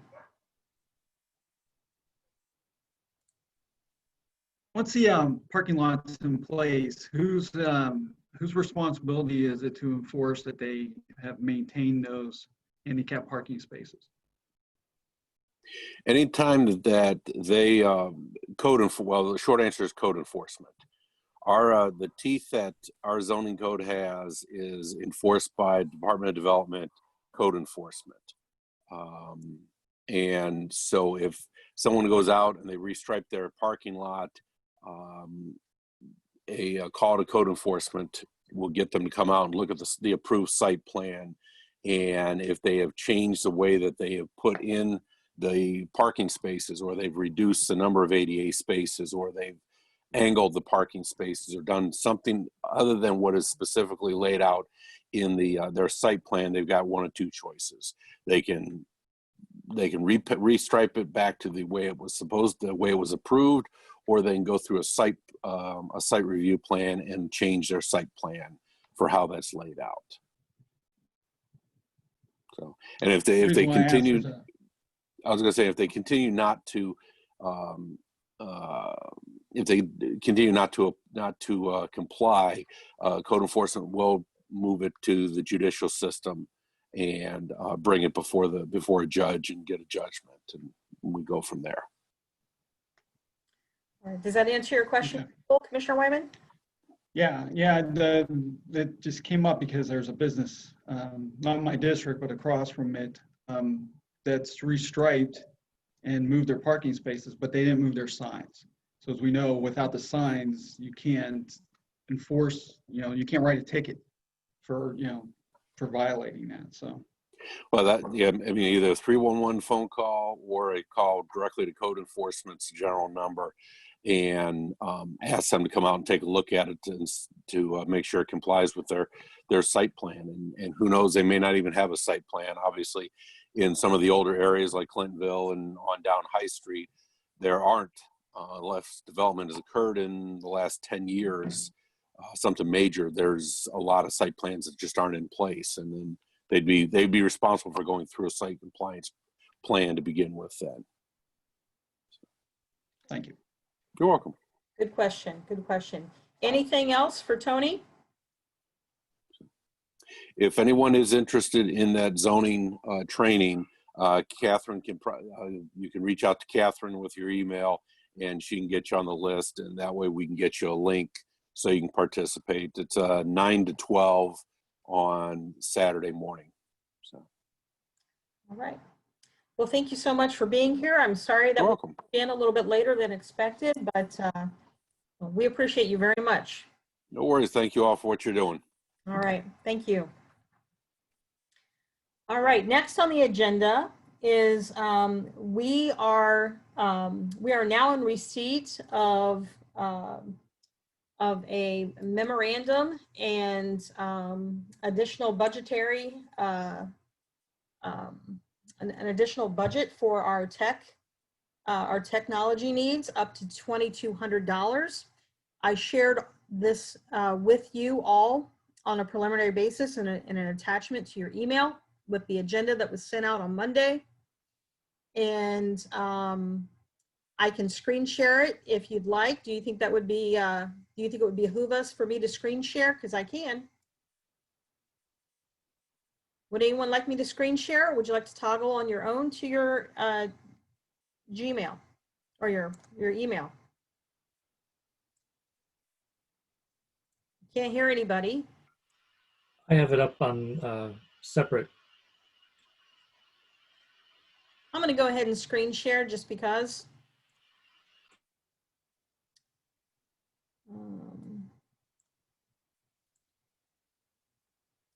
Let's see, where is it? There it is.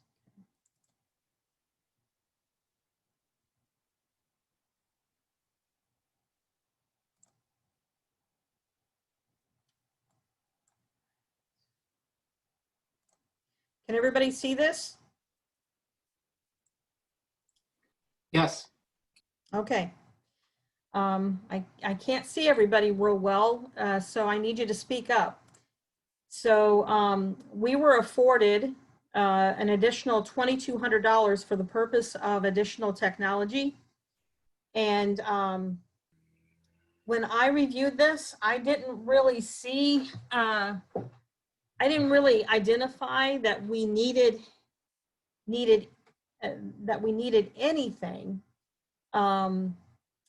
But what did pique my interest is a conversation that I had with Brian Pfeiffer in his onboarding conversation with me and expressing an interest to be part of the Tech and PR committee.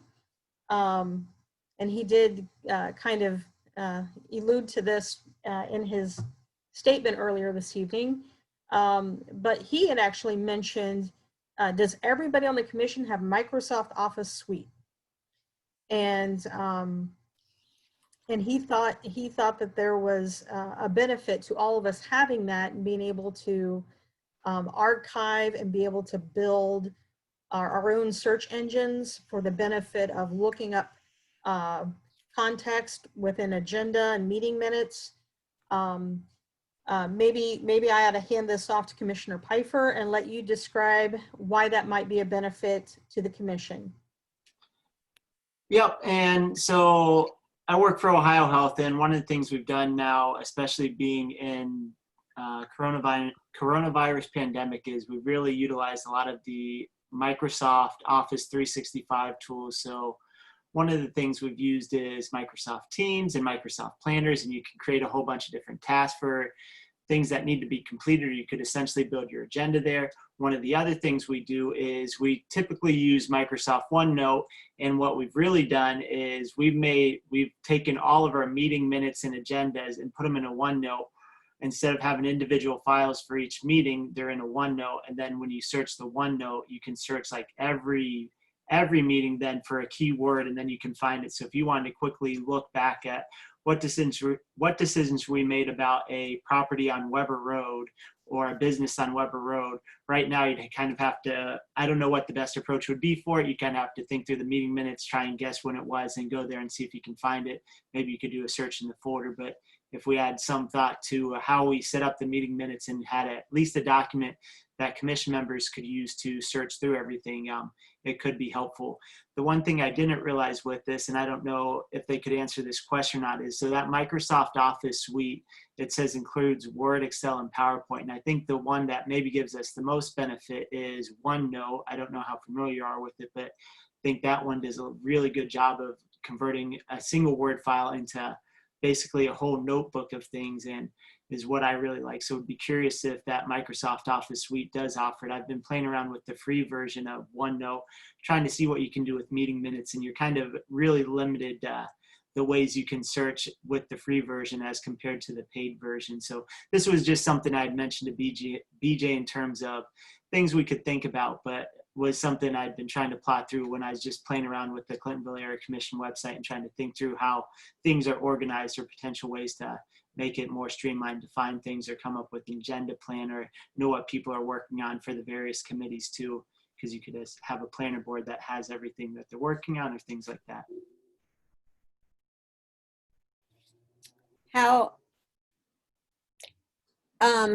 do they, how does that suite work with Macs? I would have to double check it, but I'm assuming it's Office 365. So if you just type in like Office 365, like I think Microsoft's moved a lot of things to the cloud now. So it would just be that website, and then you'd have a user login and password. And then with that, like you'd still have that functionality that it should work with Macs appropriately. I can't say that for sure because I don't have I have my work laptop, which is a Windows-based laptop. Right. I do things on, but we'd have to play around with it. But I think it would be fairly friendly though, since it's now not software installed, but it's more of the cloud software that you would use. I think that was my experience as well on people who were using Office 365 as a cloud-based platform. You know, you could just essentially open Safari and you know, run it from there. I echo the same questions that Commissioner Pfeiffer said regards to which package they might be considering in terms of the program. It seems as though, you know, the Office 365, which includes OneNote, would be what they're doing, but the $149.99 price tag seems as though it's maybe more of a legacy, you know, DVD install software suite rather than the newer subscription-based plans or something else. So it may be worth double checking what they mean. The OneNote idea is very provocative in the sense that, you know, rather than us as a commission or even the, you know, one example would be where we send out an agenda and then there's an update last minute to the agenda, which happens all the time, you know, to no one's fault at all, but this is something where you could have an agenda, you could make the changes in live, you know, real time, and then that agenda is kind of up to date rather than having to send new PDFs to people, which could probably increase productivity and transparency across, you know, the board with things.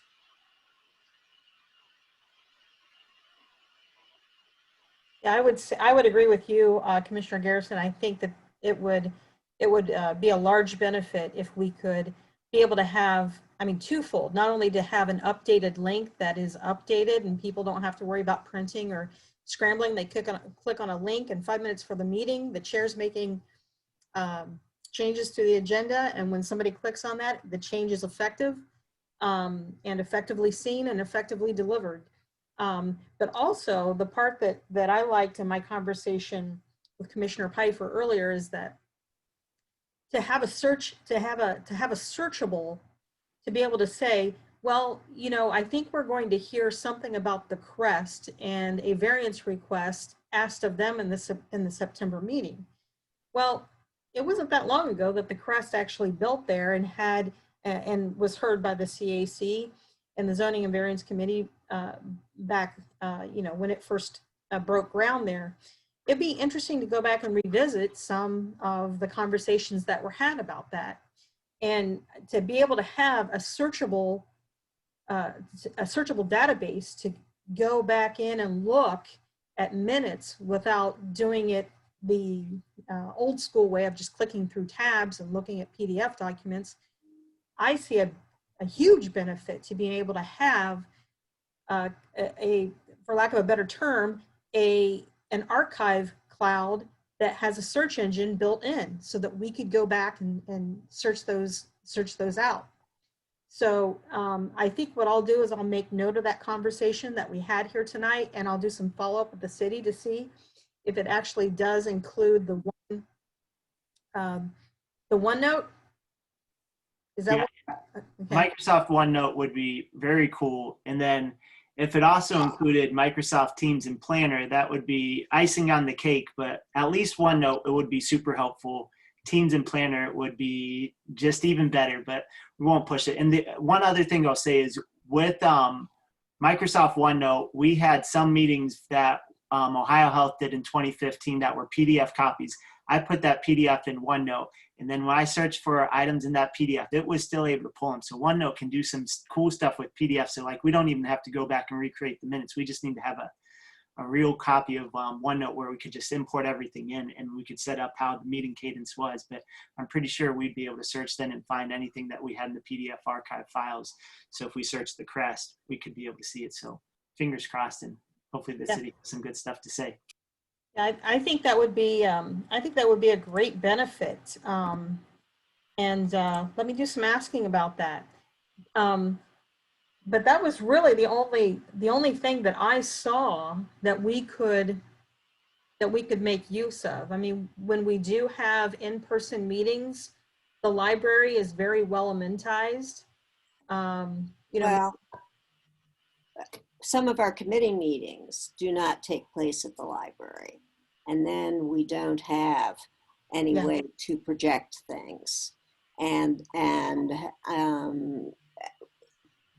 there are times when we don't meet at the library, even as a commission. And so I'm not saying the projector has to be done this year or whatever, but and I certainly don't know who would be steward and all of that. So there are all kinds of things to go on. But should we lose the library, or for our committees that don't meet at the library, not having a projector can be a problem.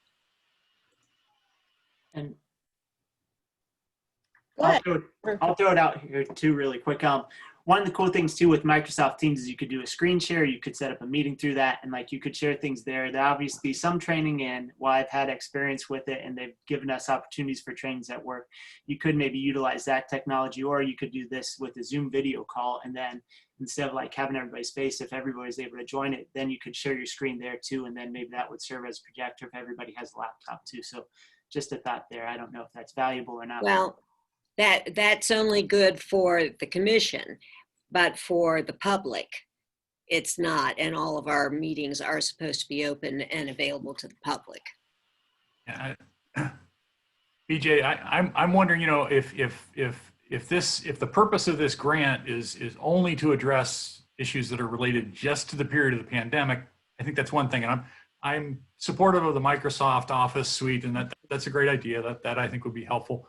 But it seems to me like we're getting used to having the meetings available to people either to refer later on, whether they're recorded and they can be live streamed and viewed later on our YouTube channel or whatever. But when we go back to physical meetings, it seems to me like it may be beneficial for us to figure out a better way to effectively record those meetings and be able to host those. If we're not all sitting in front of laptops having the meetings, this is kind of doing it for us. But if we go back to a physical meeting, we may look at a better way to record the meetings, whether that's a camera or a way to record the meetings and a way to capture good audible recordings. If it's just a live mic somewhere in the room and you're trying to hear a speaker across it's pretty bad. So one of the issues might be we find a way to record our meetings, whether that's an audio system and a camera system that'll allow us to live stream and continue to offer the YouTube meetings available on YouTube or live streamed in some fashion, even when we're back to having physical meetings. And nobody knows yet when that'll be, but at some point we'll go back to having physical meetings. And it seems to me like the one thing that the library doesn't have that we can't use is a way to record the meetings right now. I mean, we have a projector, we have all that stuff, and I think Libby's right that it might be helpful to have some technology that the committees could use because there's very little that's available at the places the committees usually meet, whether it's the Clinton Heights or wherever our committees work. But when we go back to having actual meetings, I think we should give some thought as to what technology we need to continue to support the standard that we've set for live streaming and YouTube and that kind of stuff. Whether that means we have to figure out a different way to record the meetings and make the audio meaningful. I mean, if it's just some bouncy live mic that you can't really understand, it's kind of useless to do that. Okay, so the items that are available to us, I just wanted to present this to you, but I do need each one of you. I would really like your input. And I think that having this open discussion is a very good introduction to this, and it starts the thought process. But I'd really like you to focus on these items that are being made available to us. You know, I think that Libby raises a good point. There were times that our meetings, you know, we had to move them to another venue because the library room, even as nice and well amenitized as it is, just was not big enough. And so, you know, I think it would behoove us to participate, but, you know, there's a stewardship agreement, and they're not going to repair when something breaks. They're not going to repair it. If something gets stolen or lost, they're not going to replace it. But, you know, this is not something to take lightly, and it's not a responsibility that, you know, I would feel comfortable with. So, but just what I'd like you to do is I'd like you to just kind of review this and email me individually what you would recommend and how we would use it. And we'll go from there, okay? Does that sound fair with everyone? Yes. Sure. Okay, all right, so email me about that topic. Also, I think that our welcome letter brochure, I think it could use some updating, some tweaking, and I'd like your input on the welcome letter that we send out to our new residents in our districts as well. So please send me an attachment if you want to hand scribe some changes on a copy of that welcome letter and send it to me. I think Commissioner Weatherholt has sent me hers. But I think it would be really great if we were able to promote what our key role and responsibility is as a commission and how we work with the BZA. Put in a resource there for developers, put in a resource there for residents who are interested in tearing down and building a new garage, and putting our social media information and on the brochure as well. So just to name a few changes and improvements to that brochure, I just want to get the juices flowing, and I'd like to hear your input on that brochure as well. BJ? I'm sorry? BJ? Oh, I think I'm unmuted. So since I'm the person who last created the brochure, yeah, I mean, it started with Stu Nicholson and Jenny from the chamber, and then I think I updated it in January. But I wanted to let you know the letter that we send every month is always a PDF or a Word, not a PDF, a Word document. So any commissioner can change it any way they want. So if you look at all these months, however long you guys have been on the commission, I think we started the letters in 17. They're always sent as Word documents. So you can go in and edit it and personalize it for whatever's happening in your neighborhood. So if someone's building a restaurant down the corner and needs a 20-space parking variance and you want to solicit opinions, you can put that in there. But it's all completely able. be personalized. But I do want to say I'm not doing the letters anymore. So that's going to be Ty's thing, and same for the brochure. But you all have copies. It can be updated however you want. Yeah, I think the welcome letter is always, that's how I've always utilized the welcome letter, but I'm more specifically speaking about the trifold brochure, something that's Oh, not, the trifold brochure was Yeah. updated in January and put into categories. So if you notice a group that's missing from our neighborhood, Ty will be working on that. You can add it. If you see a group that needs to be deleted, you can delete it. But it was last updated in January of 2020.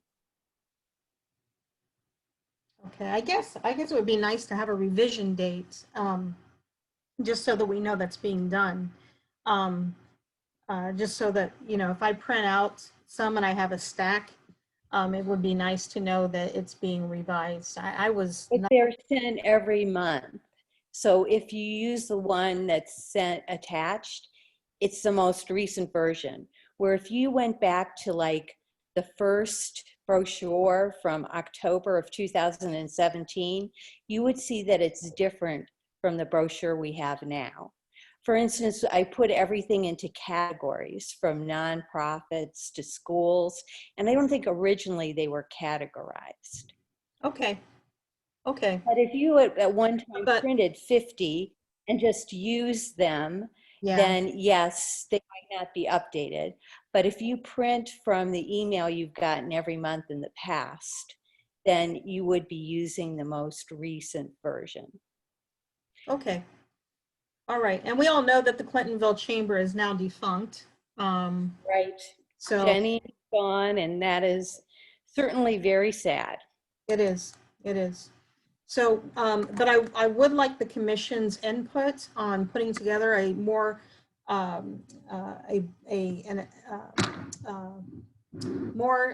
more succinct information that So what do you see that's wrong with that brochure right now? I'll send you a copy. I So- have a copy, but I just object to that in your implications in your email to me last month, that somehow it was not updated when it was updated in January of 2020.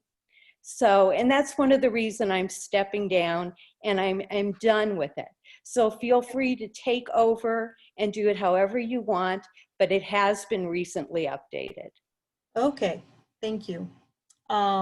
So if anyone would like to give Ty input on how to put more information about the BZA process, I know that most recently in the spring, Chair Hardwick had put together a summary of the zoning procedures that I think is really important for the community to know about. And I think that we could also benefit from something that Tony mentioned in this evening's meeting about the preliminary site plan review, where it's a one-stop shop where somebody who is interested in building a new garage or building a room addition can go and submit their site plan. And that's almost everybody who I ask who goes, who sends me a garage demo permit or an accessory building demo permit, I ask them if they're aware of the preliminary site plan review that is a one-stop shop to where they can schedule and actually have a meet and greet with all of the people from utilities, the city engineer's office. And they say no. And I think that's how we get a lot. I mean, we just heard last month by Bishop Watterson, they had to ask for a zoning variance, not as a result because they thought they needed one, and not as a result as something that they were they had talked with their attorney or anything. They were asking for a variance request as a result of a zoning violation, and because they received a citation, they then go and ask for the variance. So I think that having information about the zoning process and to have the one-stop shop that Tony speaks in glorified terminology about, that is a benefit, I think it's important to be able to include that and to be able to include and display that we do have social media outlets and websites, and now we even have a YouTube channel. And I think it's just important in the spirit of transparency and dissemination of information, and speaks true to our purpose is to communicate and facilitate that communication. I think it's important that we let people know that. All too often people put themselves in jeopardy of, coming in and asking for a variance after they've received a citation.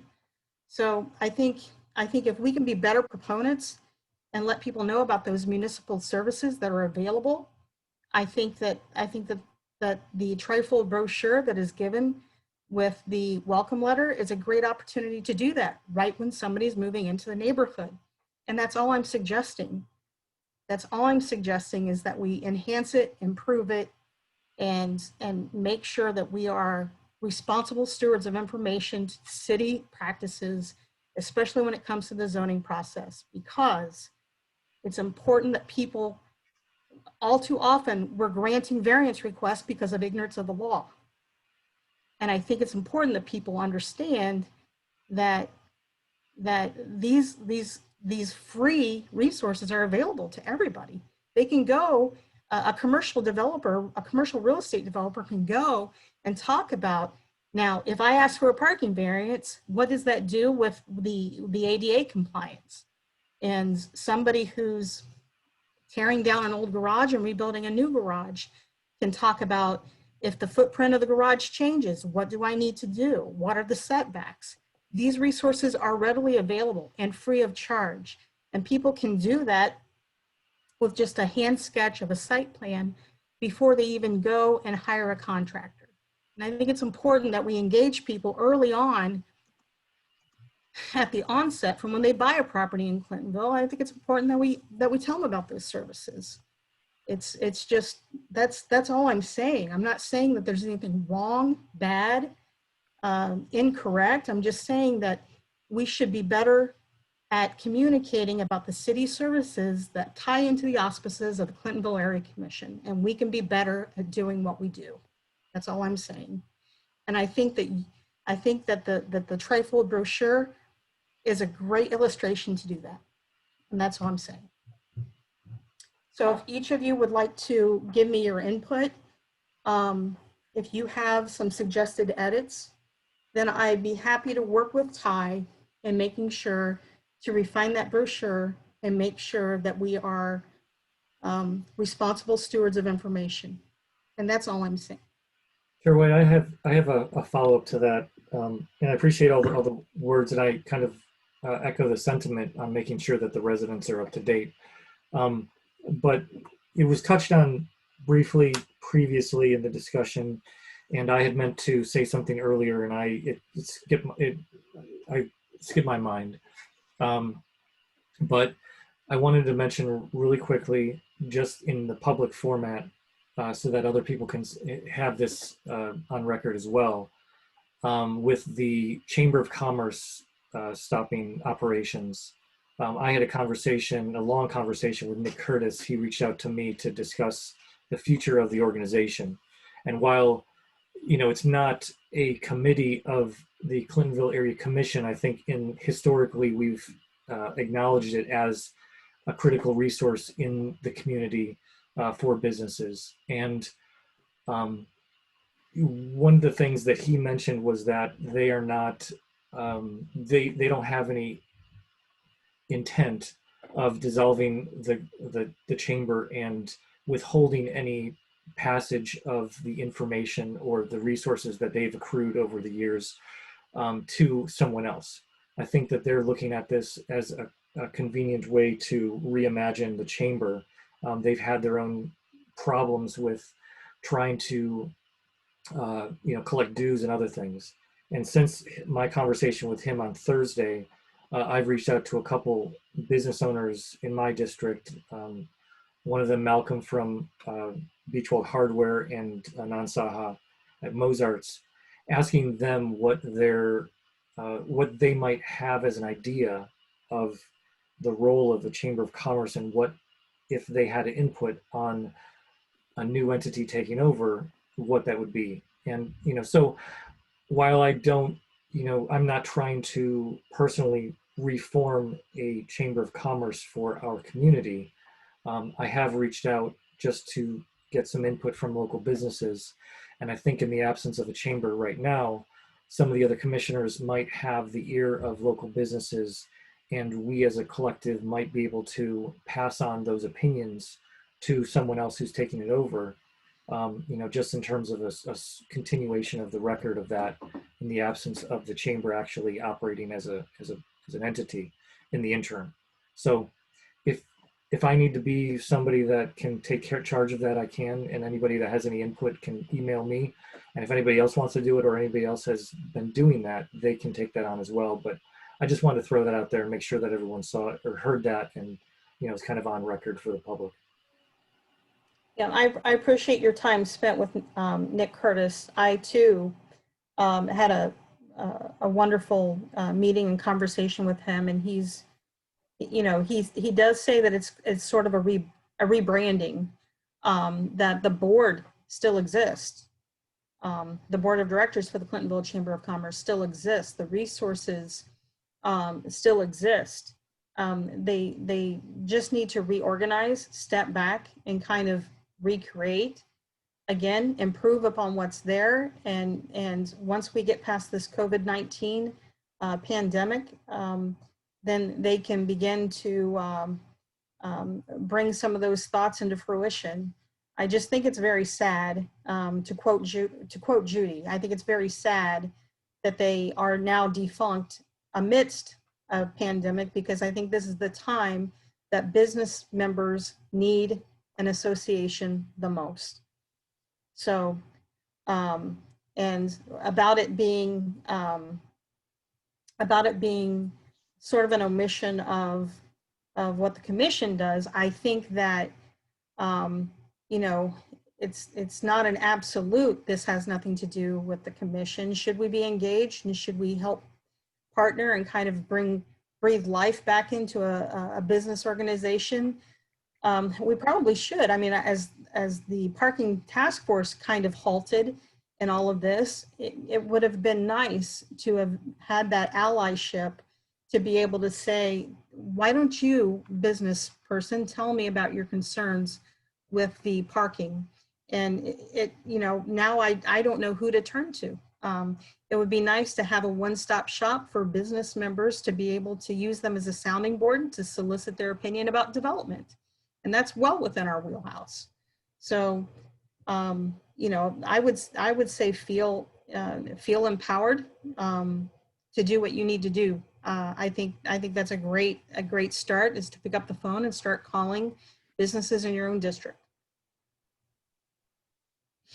So, anything else for the good of the group, everyone? I'm going to include the information regarding the illegal dumping for folks to get in contact with. After I typed it up, you all had moved on to the committees, and I didn't feel like it was appropriate then to put that information there, and just to provide it here now.